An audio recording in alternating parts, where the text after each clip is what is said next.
ivuga uruhare rw'amafaranga koranabuhanga mu guhindura ubukungu bw'isi. Uyu munsi tugiye gufatanya n'abasesenguzi natumiye kugira ngo twumve neza iby'iri faranga koranabuhanga se iby'amafaranga kuko ni menshi ari kugenda avugwa cyangwa se anavuka hirya no hino ku isi. Muri studio munyime nakire bwana Mike Karangwa n'umusesenguzi akaba ari n'umunyamakuru yego timwe kandi na Jean Bosco Hakizimana nawe twamutumiye nk'umusesenguzi ugiye kudufasha gusobanukirwa neza n'ibya amafaranga koranabuhanga. Tubaye ikaze bwana Jean Bosco.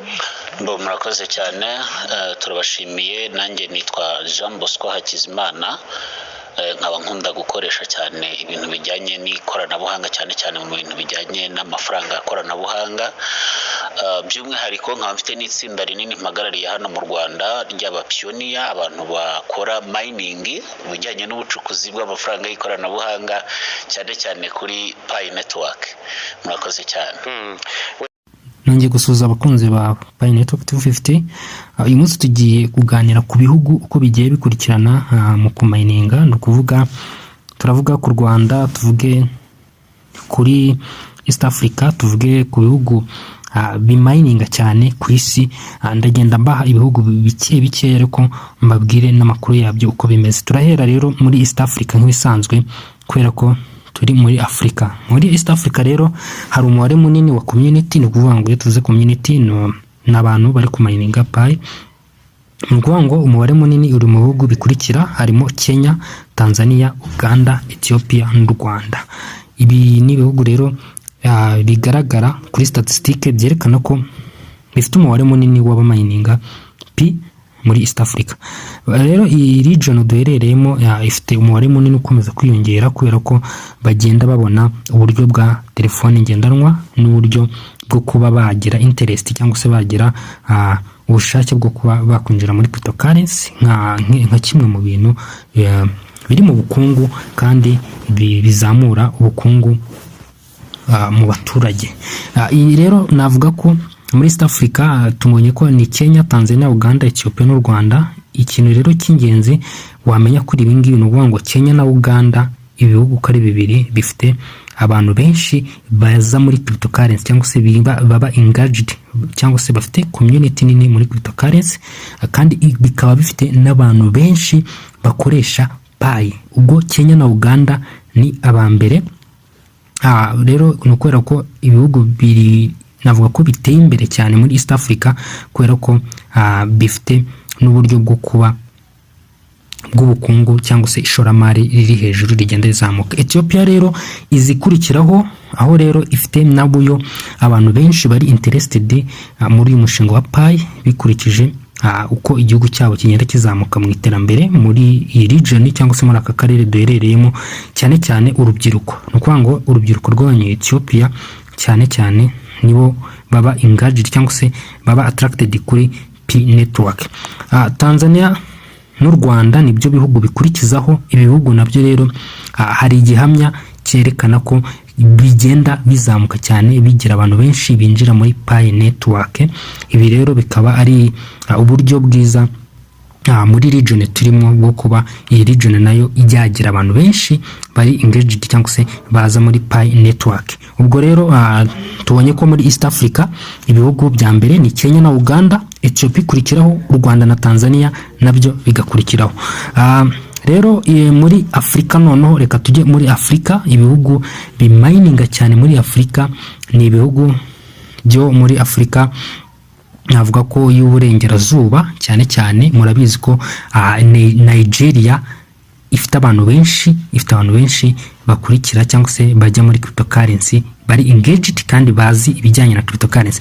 Nigeria rero irayoboye, igakurikirwa na Ghana, hagakurikiraho igihugu cyo muri navuga ko cyo muri East Africa n'undi twahoze tuvuga impamvu nonje muri Africa cyo muri East Africa bita Kenya.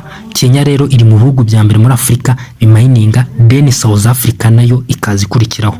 Bisobanuye ko muri Africa muri rusange ibihugu bimininga cyane Pi ni Nigeria, Ghana, Kenya na South Africa. Ibi nibyo bihugu bimininga cyane Pi muri Africa. kubera ko nk'urugero Nigeria ifite abantu benshi kubera ko ni igihugu nyine kiri imbere mu bijyanye na Pi adoption. Ni ukuvuga ngo kindi ni uko gifite urubyiruko rwinshi ruri engaged cyangwa se ruri mu ikoranabuhanga cyane.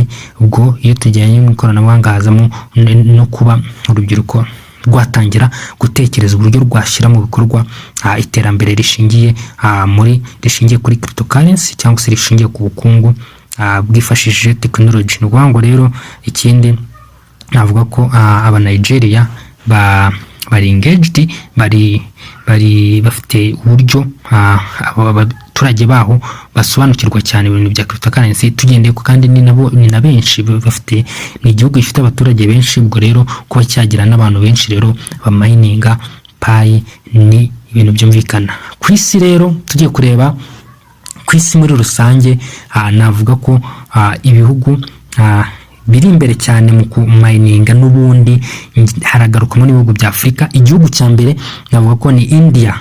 Abahinde murabizi ko nabo ni benshi, ni igihugu gifite abaturage benshi cyane kandi basobanukiwe ibintu by'ikoranabuhanga. Ubuhinde, Nigeria nanone iragarukamo, United States, Abanyamerika, ubwo ni United States of America nayo izikurikira, then hakaza igihugu cyitwa Indonesia.